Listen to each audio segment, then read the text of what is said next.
Nous allons prier.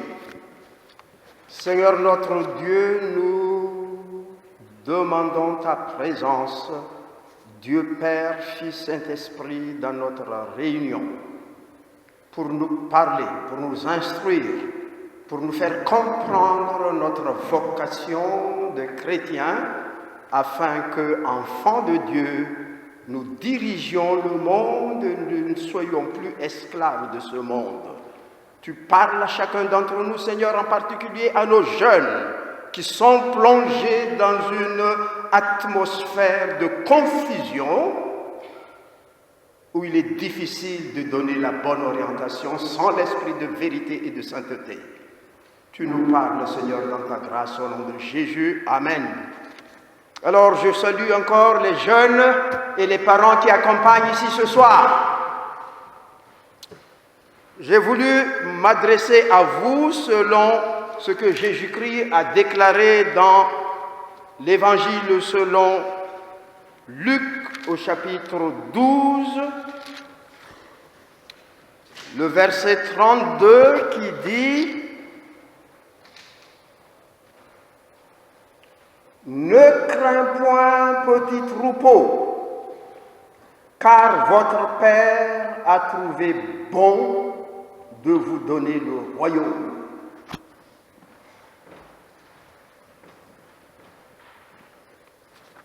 N'ayez pas peur. Votre Père a le bon plaisir de vous accorder son royaume. Quand on regarde, j'ai demandé d'ailleurs à ceux qui vont m'écouter demain, Dieu voulant, de lire tous les chapitres 11 et 12 de Luc à la suite de la demande des disciples auprès de Jésus-Christ. Jésus prie et quand il a prié, les disciples ont demandé « Seigneur, enseigne-nous à prier ». Et Jésus a donné la prière dominicale que nous savons par cœur dans toute langue. Notre Père qui es aux cieux, que ton nom soit sanctifié, que ton règne vienne. C'est la prière que Jésus-Christ a enseignée. Il est venu pour le règne de Dieu dans ce monde. C'est sa mission. Il porte sa mission en prière et veut que tous les disciples prient de cette manière, que le règne de Dieu vienne. Jésus ne demande pas ce que Dieu ne veut pas. Il n'est pas venu pour faire sa volonté comme il a déclaré. Je suis venu faire non ma volonté, mais celle de celui qui m'a envoyé. Et la volonté du Père, c'est que chacun d'entre nous, chacune d'entre nous, trouve et entre et vive dans le royaume de Dieu. En priant ainsi, Jésus-Christ va accomplir sa mission. C'est la volonté. Ce n'est pas parce que nous avons cherché, ce n'est pas parce que nous voulons y être, nous ne savons même pas ce que c'est que le royaume de Dieu, mais c'est la volonté du Père en envoyant le Fils. Au commencement, c'était le don gratuit du règne. Dieu a créé la création entière, l'univers, a mis l'homme dans le jardin d'Éden pour être roi sur la création avec Dieu. C'était un don gratuit. Par sa propre volonté, il nous a donné. À condition que l'homme écoute, observe et l'homme obéisse. Le fruit interdit, c'est un signe tout simplement d'apprentissage de l'obéissance. Vous vivrez dans mon royaume lorsque vous obéissez à la parole de vie. Vous mourrez lorsque vous désobéissez. Et réellement, vous mourrez. À partir de la désobéissance de nos ancêtres Adam et Ève, nous voici dans cette atmosphère dans laquelle nous vivons. Pour parler des méchancetés qui règnent dans le monde, le temps ne nous suffit pas. Méchanceté de toutes sortes, perversion de toutes sortes, indiscipline, impossible de gouverner maintenant, impossible de diriger sans utiliser la force. Et beaucoup utilisent la ruse, le mensonge pour essayer de maîtriser un monde ébranlé par des puissances maléfiques. Est-ce la volonté du Père que le monde soit ainsi? Il faut la Bible pour comprendre le monde. Avec la philosophie, avec l'archéologie, avec les recherches scientifiques, nous pouvons comprendre beaucoup de choses, mais pas la réalité du commencement. Au commencement, Dieu créa le ciel et la terre et a mis toute la création sous la domination de l'homme, et tout ce qu'il a créé lui-même, il l'a jugé, tout était très bon. Pourquoi tant de mal? Pourquoi tant de souffrance? Pourquoi les maladies? C'est la désobéissance. Alors, le monde plongé dans la désobéissance est sous l'emprise du menteur. Le menteur n'a menti que pour tuer, pour faire souffrir. Nos malheurs viennent du diable, mais viennent de ce que nous avons utilisé notre raison, notre conscience à obéir à ce qui est contraire à la parole de Dieu. Donc l'homme est responsable. Adam a voulu esquiver le coup, c'est pas moi, c'est la femme, c'est pas moi, dit la femme, c'est le diable. Alors que seul être créé à l'image de Dieu, c'est l'être humain. Et l'être humain créé à l'image de Dieu, j'étais homme et femme. La sexualité était au commencement, selon le plan de Dieu, et elle était bonne. Et Dieu a béni la vie de la sexualité en mettant ensemble un homme et une femme, et il a béni. Je répète à chaque réunion, qu'est-ce que le mariage? Un homme, une femme s'aiment et vont vivre leur sexualité après la bénédiction de Dieu. Ça, le monde ne le fait pas maintenant. Non seulement on est en train de piétiner les valeurs instituées par Dieu dès la création, mais on va même au contraire. On veut marcher vers la contradiction de ce que Dieu a fait. Non, quand un homme aime un homme, c'est le mariage. Quand une femme aime une femme, c'est le mariage. La Bible ne le dit pas. Ce n'est pas la volonté créationnelle de Dieu. Ce monde est dans ce désordre parce que il cueille le fruit de la désobéissance. La Bible nous dit, oh, si votre Dieu est amour, pourquoi tant de choses? Il est amour. Et il est juste, il est saint. Dans son amour, il n'a pas voulu que le monde soit perdu complètement. Il a envoyé son Fils dans le monde. Et l'envoi du Fils est traduit ici par « Il est bon pour le Père de vous redonner encore le royaume, son règne. » Dieu a trouvé dans sa nature amour de vous faire entrer encore dans le royaume. Et le Fils est là pour cela. Nous sommes dans ce passage de Luc 11 et Luc 12. Jésus, après avoir appris à prier qu'il faut que le règne de Dieu vienne, que la volonté de Dieu se fasse, il a chassé un démon impur. Un démon muet, je veux dire. Il a guéri. Vous lisez, s'il vous plaît, vous lisez. Réaction devant cet acte de Jésus-Christ. Certains disent, c'est par le chef de démons qu'il chasse les démons.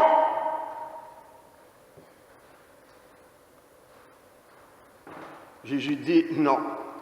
Si c'est par le doigt de Dieu pour indiquer la puissance de Dieu, l'esprit de Dieu, si c'est par le doigt de Dieu que je chasse les démons, le royaume de Dieu est venu vers vous.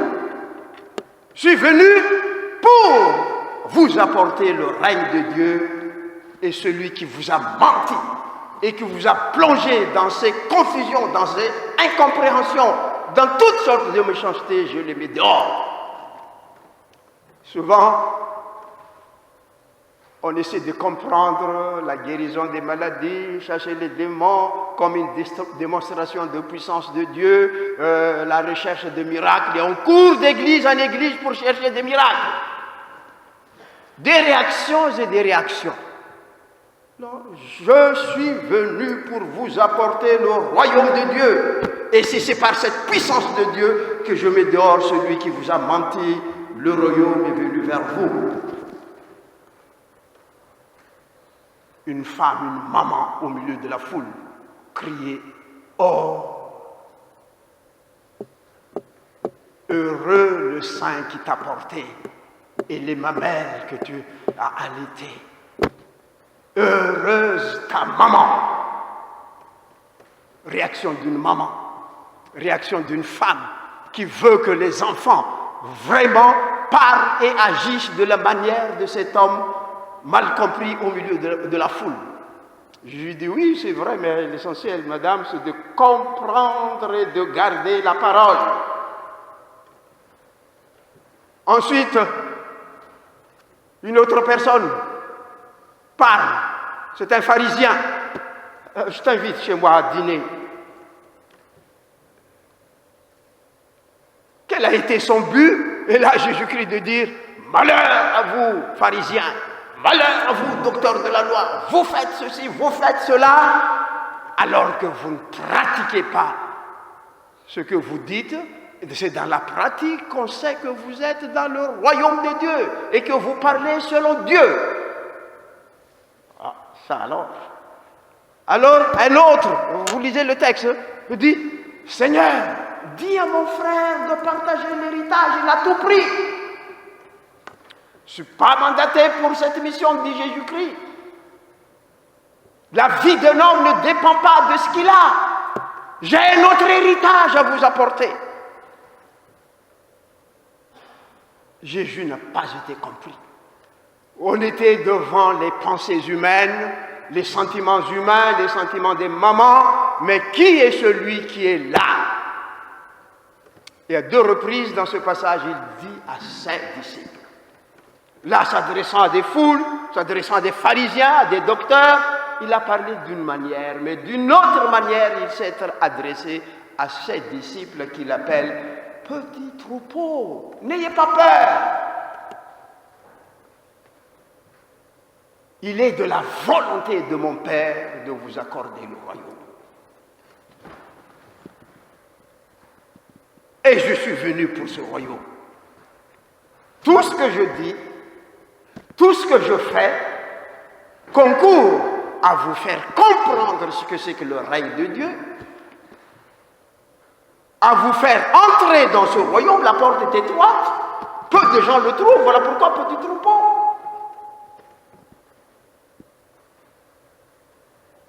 Mais je suis venu pour vous qui êtes mes disciples, pour vous accorder ce royaume.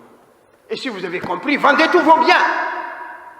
Ayez votre héritage. Non, dans ce sujet de combat, de querelle entre familles, là où l'ennemi peut faire, où les voleurs peuvent voler, et votre héritage là-haut, votre trésor, et que votre cœur soit lié, attaché à ce véritable trésor.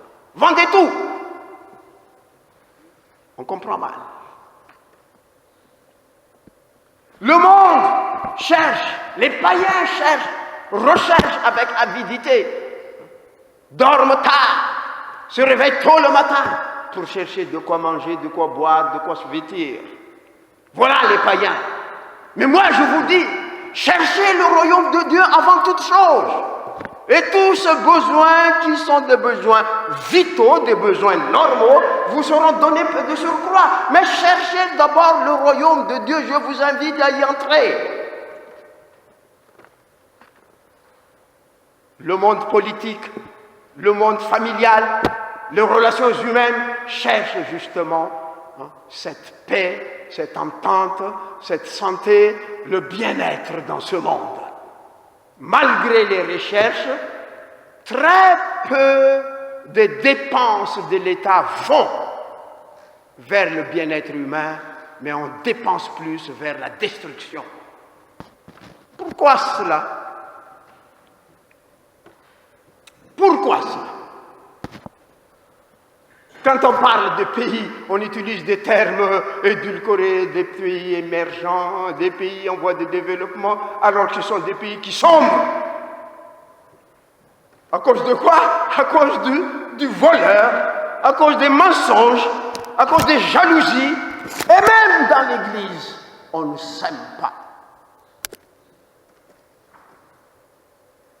Alors Jésus-Christ est en train d'expliquer que je suis venu pour vous apporter le royaume. Entrez dans le royaume. Et comment est-ce que je peux vous faire entrer dans ce royaume? C'est parce que c'est la volonté de mon Père. Tout simplement, je suis venu accomplir sa volonté. Mon Père qui a créé travaille encore maintenant et moi je suis venu pour faire ce que mon Père fait. Comme il nourrit et ressuscite les morts, le Fils de l'homme le fait aussi. Dans Jean 5, il le dit. Je suis venu. Quelle est l'œuvre de Dieu maintenant en apportant le royaume? C'est de redonner la vie aux morts. C'est de redonner, de faire entrer de nouveau dans le vrai paradis. Un paradis différent du paradis d'Éden, où le diable peut entrer, peut tromper. Il veut nous faire entrer dans son règne, où il n'y a pas de voleur, il n'y a pas de menteur, il n'y a pas de mort, et c'est la fin des temps. Avant d'entrer dans ce royaume, et Jésus-Christ dit, le royaume de Dieu est proche. Je suis venu l'apporter, l'inaugurer. Mais la manière selon laquelle je vous l'apporte, l'apôtre Paul le dit, et je veux lire dans Colossiens chapitre 1er. Si vous pouvez lire avec moi, moi je lis rapidement, épître de Paul aux Colossiens chapitre 1er, et il dit, rendez grâce au Père. C'est beau ce passage. Rendez grâce au Père.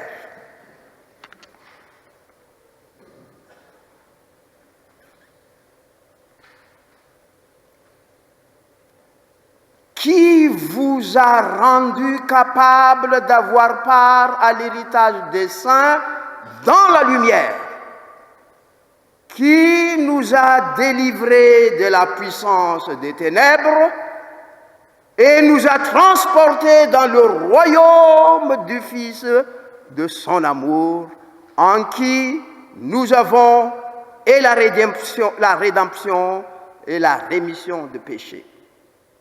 Il faut dire merci au Père. Il faut le louer au Père. C'est lui qui vous a rendu capable. Parce que c'est de sa propre volonté. C'est de sa propre volonté. Par notre volonté, nous ne pouvons pas. Mais c'est par sa volonté, il nous a rendus capables d'avoir part au véritable héritage. Non pas l'héritage qui cause les disputes entre les membres de famille, mais l'héritage dans la lumière. Et cette lumière, c'est dans le Fils.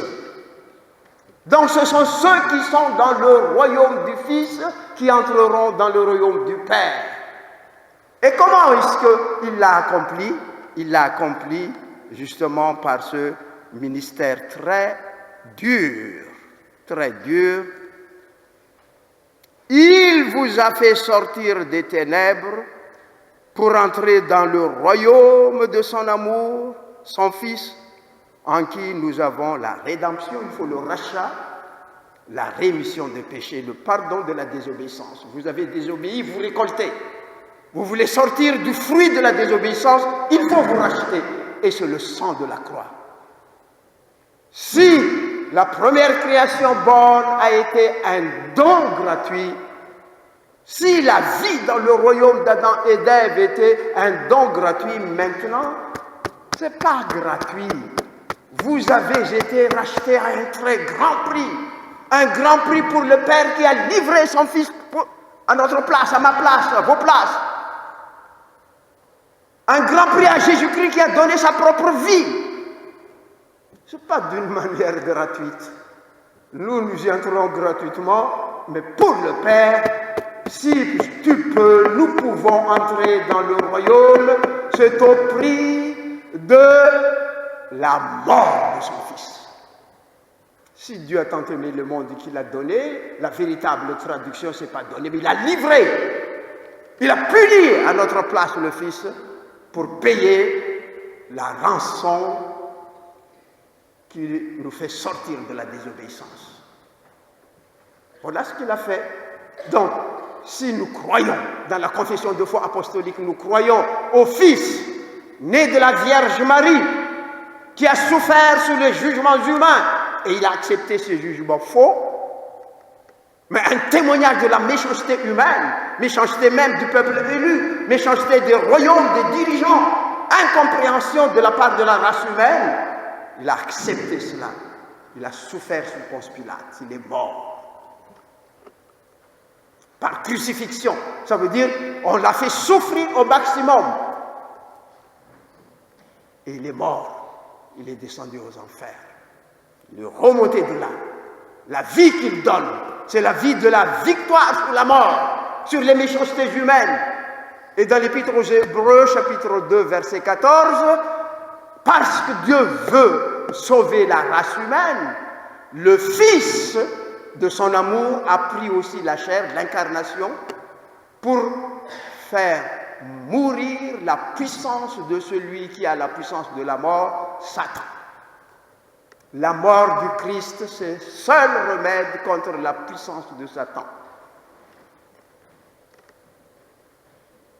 Seul remède. Démonstration de l'amour du Père qui a livré son Fils. Démonstration de l'amour du Fils qui a pris ma place, ta place, notre place à nous, pour qu'en croyant, nous soyons libérés. Dieu pardonne. Il ne pardonne pas uniquement par la parole. Le salaire du péché, c'est la mort. Et il n'y a pas de pardon sans effusion de sang. Et c'est le sang de l'agneau de Dieu, Fils bien-aimé, qui a été versé. C'est de cette manière qu'il réalise sa bonne volonté de me donner le royaume, de te donner le royaume, de te donner la guérison. Tu cherches la guérison, mais tu ne cherches pas le règne de Dieu. Et tu piétines dans le mal. Tu veux être riche, tu veux avoir telle connaissance, tu refuses d'entrer dans le royaume de Dieu, tu perds ton temps. Et que servirait-il à un homme de gagner le monde s'il perd sa vie? La vie ne dépend pas de ce que vous savez, ni de ce que vous avez. Votre vie dépend de cet amour de Dieu qui vous a racheté des conséquences du péché par le sang de la croix. Le diable dit ça n'a pas de sens. Les docteurs de la loi ne comprennent rien. Non. Une femme est émerveillée simplement du miracle. Mais Jésus va plus loin. On poursuit ce chapitre 12 de Luc et au verset 50, il a dit « J'ai un baptême dont je dois être baptisé. Et combien cela me tarde pour que ça n'arrive. J'ai un baptême. » Un autre baptême, moi je ne parle pas de baptême de Jean dans l'eau de Jourdain que beaucoup de dénominations imitent. Si on ne vous plonge pas dans l'eau du Jourdain, ce n'est pas du baptême. Ce n'est pas ça le baptême de Jésus. Le baptême de Jésus, c'est la croix. Et c'est toi, tu veux être baptisé, ce n'est pas dans une grande ou petite quantité d'eau. Mais tu vas être baptisé dans la conformité à sa mort pour connaître la conformité à sa résurrection. Romains 6. Nos jeunes vont à droite, à gauche pour chercher le vrai baptême. Tu as été baptisé enfant, tu n'as rien compris. Tu dois louer Dieu que ton père, ta mère t'ont amené à Jésus-Christ sans que tu sois encore capable de choisir. Ils t'ont allaité, ils ne t'ont pas jeté au feu. Ils t'ont amené à Jésus-Christ le Sauveur. Tu dois rendre grâce au Père pour cela. Et les gens qui ne saisissent pas le sens du baptême, « Ah non, tu n'as rien compris, maintenant tu es grand, petite quantité d'eau, ça n'a pas de sens, il faut qu'on t'en replonge. » Et qu'est-ce que tu gagnes après? L'esprit de séduction. L'esprit menteur. Tu connais un miracle d'un moment, mais ce n'est pas le miracle de la conversion. Ce n'est pas le miracle du Saint-Esprit. C'est le miracle tout simplement du superflu.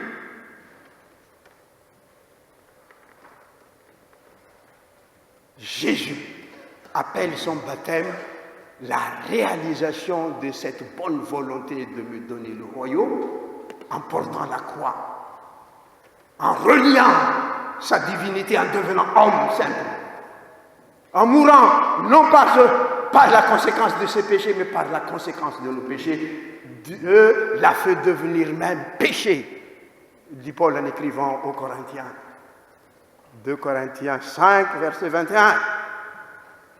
On l'a fait péché, on l'a fait souffrance vivante, péché vivant. Voilà la croix. Est-ce que tu veux croire à cela?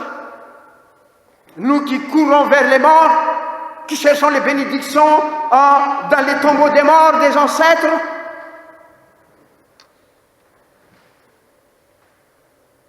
aujourd'hui, et nous qui pensons connaître beaucoup de choses, j'ai pris de la philosophie, j'ai pris de la science, qu'est-ce que c'est que la religion? C'est pour les gens qui sont faibles, pour les pauvres. Eh bien, Jésus dit, heureux les pauvres en esprit. Si tu vois ta limite des créatures, tu ne peux pas connaître le Créateur s'il ne se révèle pas. La Bible, c'est l'histoire de la création de Dieu. La création de Dieu a une histoire. On ne prend pas la Bible à un point de l'histoire, il faut la prendre à partir de la création jusqu'au renouvellement où Dieu règne, où il n'y a plus de mort. Seul Dieu qui se révèle nous permet de comprendre qui il est, quelle est sa volonté pour moi, sa volonté pour nous. Il est de son propre gré de nous faire entrer dans le royaume.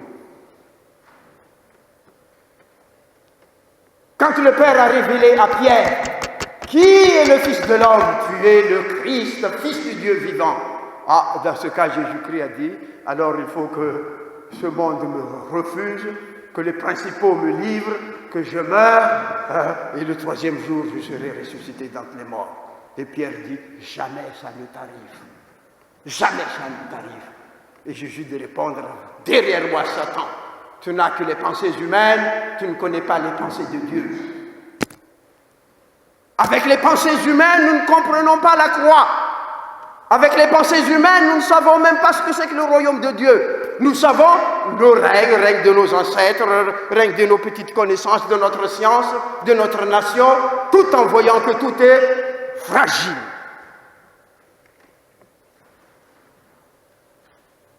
Il faut que le Fils de l'homme porte la croix. Et je suis venu pour cela. Père, enlève-moi cette coupe. Pourtant, je sais que c'est pour cette heure que je suis venu. C'était dur pour Jésus-Christ de porter nos péchés. Mais c'est la voie par laquelle Dieu montre sa volonté de me sauver, de te sauver. Et non seulement moi qui crois, mais jusqu'à la descendance, jusqu'aux générations. Ce n'est pas le Dieu individuel. La théologie moderne, ce qu'on appelle théologie évangélique, ne souligne que une personne, le salut individuel. L'histoire de la Bible souligne que notre Dieu est un Dieu de famille. Il appelle une grande personne, mais il bénit la famille. Il punit la grande personne, il punit la famille. On sous-estime cela. On met les enfants dehors. Vous êtes en dehors du royaume. Vous n'avez rien compris. Ce n'est pas le Dieu de la Bible qui rejette les enfants. Au contraire, nous devons avoir l'esprit d'enfant pour entrer dans le royaume.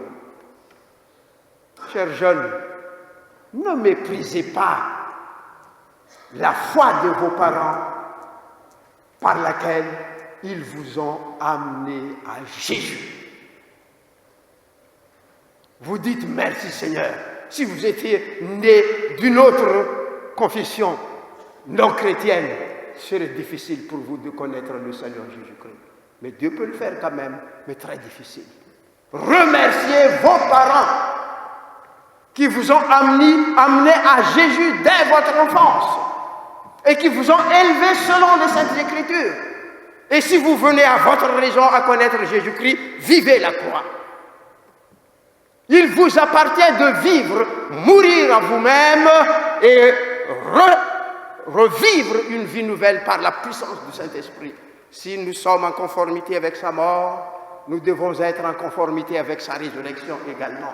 Si bien que si quelqu'un veut venir après moi, dit Jésus-Christ, qu'il renonce à lui-même, qu'il renonce à sa nature, à ce qu'il est, aux valeurs humaines, qui ne comprennent pas les valeurs de Dieu, qu'il porte sa croix. Porter sa croix, c'est se renier. Toi qui considérais que je suis supérieur par rapport à un tel, par la couleur de ma peau, par ma race, par je ne sais pas quelque valeur que tu mets en exergue, devant le péché, nous mourons tous. Mettez votre orgueil dans l'amour de Dieu qui vous a racheté par Jésus-Christ. Il vous rachète. Alors, c'est ce qu'il a dit. Par ce baptême, je vous baptiserai. Par cette souffrance et cette victoire, par la mort, je vous ferai entrer. N'ayez pas peur. Il y a des gens qui vont vous condamner. N'ayez pas peur de ceux qui peuvent vous tuer, mais qui ne peuvent pas vous jeter dans l'enfer. Il est bon de faire des études, d'apprendre telle chose, de chercher beaucoup d'argent, mais cherchez d'abord le royaume de Dieu, car il a plu à Dieu de vous le donner en donnant Jésus-Christ. Recevoir Jésus-Christ, c'est recevoir une vie nouvelle. Et là, à partir de là, comme il a dit à la femme, heureuse plutôt, jeune dame, si tu lis la parole et que tu la mets en pratique. Comprendre la Bible dans sa totalité, c'est pas facile, il faut l'apprendre. C'est pas une dénomination qui va naître aujourd'hui, qui va t'entraîner. Voilà des églises qui naissent, d'où viennent les responsables? Non, ils ont reçu un esprit, donc ils font des églises à droite, à gauche. Vous ne savez même pas l'organe de la création de l'église, le témoignage des apôtres. Et le témoignage des apôtres, c'est la réalisation du plan de Dieu en faisant parler les prophètes dans la personne de Jésus-Christ. Le Saint-Esprit, il nous réconcilie avec le Père, il nous réconcilie entre nous les uns avec les autres, et il nous donne la signification de la vie, et même la mort n'a pas de sens. Je termine. J'aimerais continuer, je vous invite à poursuivre quand même mes exposés demain. Qu'est-ce que Paul a dit dans 1 Corinthiens 15 quand il a parlé de ce que c'est que la résurrection d'entre les morts? Certains n'y croyaient pas. Il a dit au chapitre 15 de 1 Corinthiens, au verset 19, je lis, « Si c'est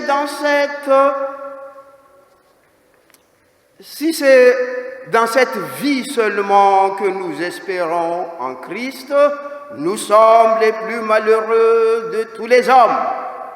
Mais maintenant, le Christ est ressuscité des morts. Il est les prémices de ceux qui sont morts. Car, puisque la mort est venue par un homme, c'est aussi par un homme qu'est venue la résurrection des morts. Et comme tous meurent en Adam, notre ancêtre, de même aussi tous revivront en Christ. Que veut dire tous? Chacun à son tour. Christ comme prémisse, premier fruit, puis ceux qui appartiennent au Christ lors de son avènement. Ensuite viendra la fin, quand il remettra le royaume à celui qui est Dieu et Père, après avoir détruit toute domination, toute autorité et toute puissance, car il faut qu'il règne jusqu'à ce qu'il ait mis tous ses ennemis sous ses pieds. Qu'est-ce que c'est que le règne du Christ? Et il faut être dans le règne du Christ pour entrer dans le règne du Père éternel. Il faut qu'il règne. Maintenant, c'est le règne du Christ. Qu'est-ce qu'il fait? Il met tous ses ennemis, toutes les dominations, toutes les autorités sous ses pieds. C'est le moment où Jésus-Christ combat contre tous les enseignements faux, toutes les fausses religions qui ne mènent pas au Père, toutes les dénominations qui mettent l'accent sur des mouvements extérieurs sans qu'il y ait une nouveauté de vie.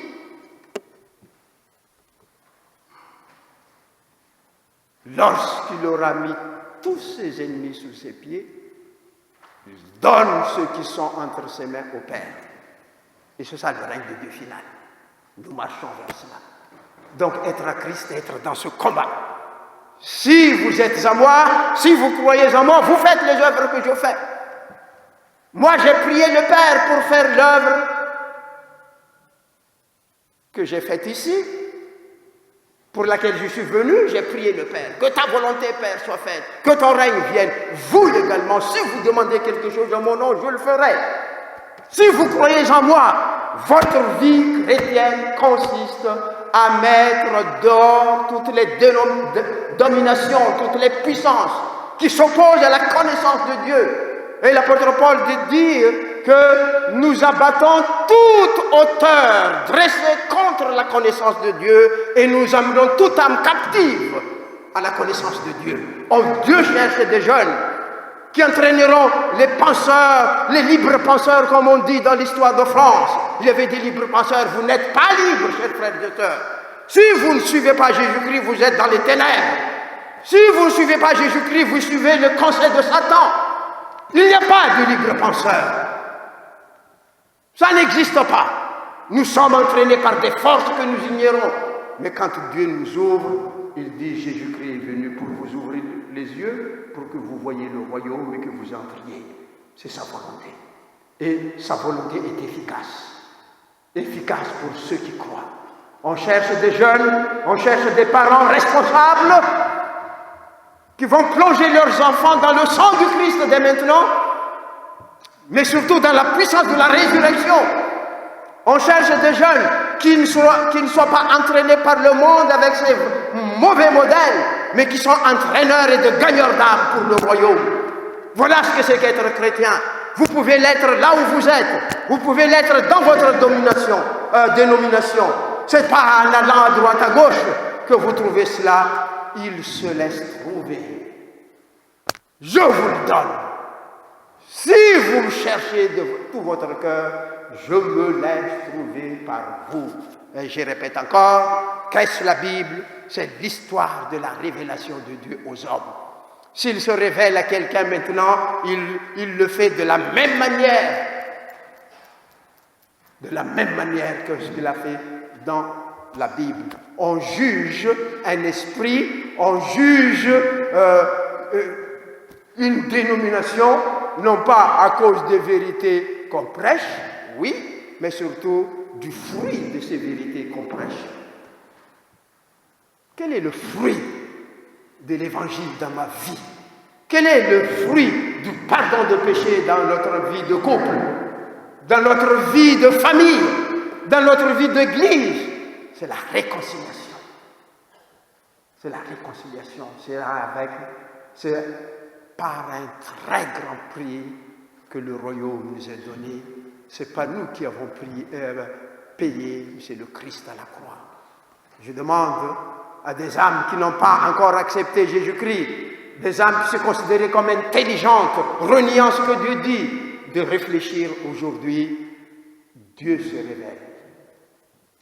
Par sa création, il se révèle d'une manière particulière par sa parole et d'une manière plus tangible encore par Jésus-Christ, devenu homme, magnifié par l'Esprit de sainteté, si bien que les apôtres ayant reçu le Saint-Esprit, ils sont témoins depuis Jérusalem, où on a crucifié Jésus-Christ jusque dans le monde entier, raison pour laquelle jusqu'à présent nous prêchons encore Jésus-Christ et Jésus-Christ seul. Pour que la foi des gens ne soit pas fondée sur des théories extérieures, mais sur la puissance transformatrice de Dieu. En accordant le Saint-Esprit, nous prions. Seigneur notre Dieu, merci encore pour ce soir, où tu nous invites à mieux comprendre ta volonté. Ta volonté, ce n'est pas que les méchants meurent, tu as dit, mais qu'ils se détournent de leur mauvaise voie, qu'ils reviennent à Dieu, et cela par la puissance de l'Évangile, par la puissance de la prédication de Jésus-Christ, Dieu qui s'est fait homme, venu dans le monde et qui demeure dans le monde pour sauver ceux qui veulent écouter et comprendre. Ouvre l'esprit de nos jeunes, ouvre l'esprit des parents, l'esprit de l'Église actuelle, pour connaître une vie nouvelle, pour être dans une communion fraternelle par l'esprit de vérité et de sainteté, et pour être modèle de vie dans ce monde. Que l'Église n'ait point honte de l'Évangile. Que les croyants n'aient point honte de mener une vie bien différente de celle du monde qui se perd. Que l'Église entraîne, dirige et gouverne. En ton nom Saint Jésus-Christ, nous prions. Amen. Tel que je suis sans rien, vous me suivez en à moi, sinon ton sang versé pour moi, et ta voix qui m'appelle à toi, agneau de Dieu, je viens. On répète encore. Tel que je suis sans rien à moi, sinon ton sang versé pour moi, et ta voix qui m'appelle à toi, agneau de Dieu, je viens. Je demande à ceux qui veulent donner leur vie à Jésus-Christ, à ceux qui veulent entrer dans ce royaume, dans ce règne de Dieu, qui est là et qui donne. Ce n'est pas nous qui payons, lui il a payé Jésus-Christ. Le Père a payé dans sa souffrance en livrant son Fils. Mais moi, par la foi, je viens. J'aimerais prier spécialement pour ceux qui veulent donner leur vie à Jésus-Christ. Renouveler leur engagement. Peut-être vous avez cru, vous êtes chrétien, mais vous n'êtes pas dans le combat pour que les ennemis du Christ soient sur ses marchepieds. Vous êtes entraînés par les puissances du mal, par les mauvais exemples. Vos foyers ne sont pas de modèles. Vos relations conjugales ne sont pas modèles. Vous le savez. Est-ce que vous voulez croire à Jésus-Christ qui vous délivre de ces puissances des ténèbres et qui vous porte dans le royaume de son Fils bien-aimé, en qui vous avez la rédemption et le pardon des péchés?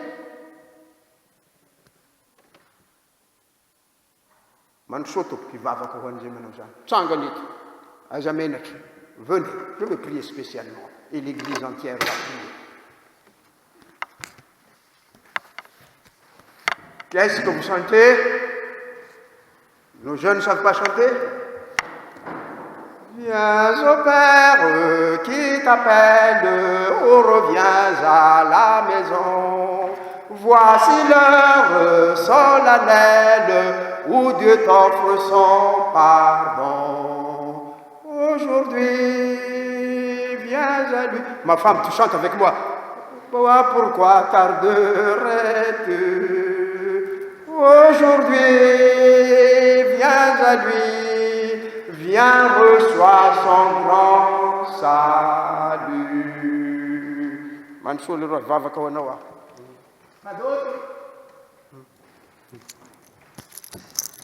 C'est le moment que Dieu te donne. Demain ne t'appartient pas. Même cette nuit ne nous appartient pas. C'est Dieu qui a le temps, qui a notre vie et qui nous garde encore. Examinons-nous devant ce que nous faisons et devant ce que Jésus-Christ a fait. Car si tu crois en lui, tu fais ce qu'il a fait. Et il t'assiste. Qu'est-ce que c'est que l'Église qui dort? L'Église entraînée par les puissances du mal, l'Église qui se déchire, qui presse de faux miracles, alors qu'il n'y a pas de nouvelle conversion. C'est pas ça l'Église de Jésus-Christ. Viens au Père qui t'appelle, oh reviens à la maison. Voici l'heure solennelle où Dieu t'offre son pardon. Aujourd'hui, viens à lui, viens reçois ton salut. Aujourd'hui, viens à lui, viens reçois son grand salut. Nanda wana wela raikyo, jau dete hudiao. J'en vais tiens gâche quoi?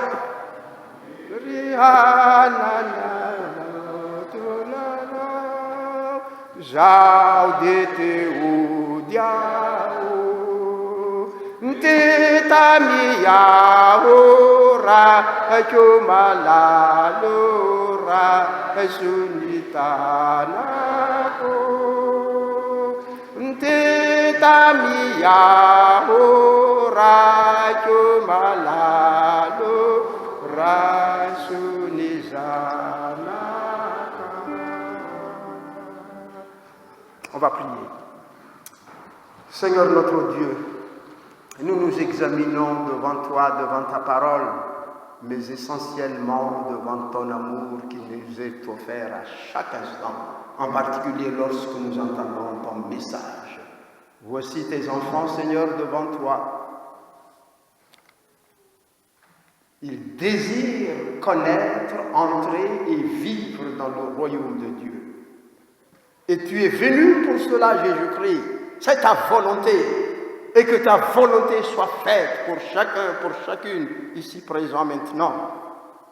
Enlève les ténèbres, les voiles qui ont voilé leur regard, leurs sentiments, pour avoir mené une vie mondaine ou une vie inerte, incapable d'imiter le Fils bien-aimé. Ouvre les yeux de leur entendement pour comprendre la dimension de ton amour et pour qu'ils s'engagent volontairement et définitivement à te suivre et à marcher dans ta lumière. Tu connais leurs besoins, Jésus-Christ, mais tu leur as dit de chercher d'abord ton royaume et d'y entrer.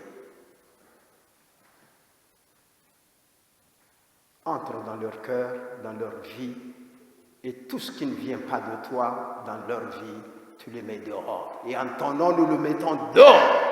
Au nom de Jésus-Christ, que l'usurpateur, le voleur, celui qui est cause de la souffrance et de la mort, sorte de ces personnes qui donnent leur vie à Jésus-Christ. Viens, Seigneur, que ton règne vienne, que ta volonté soit faite. Au nom de Jésus. Amen. Merci.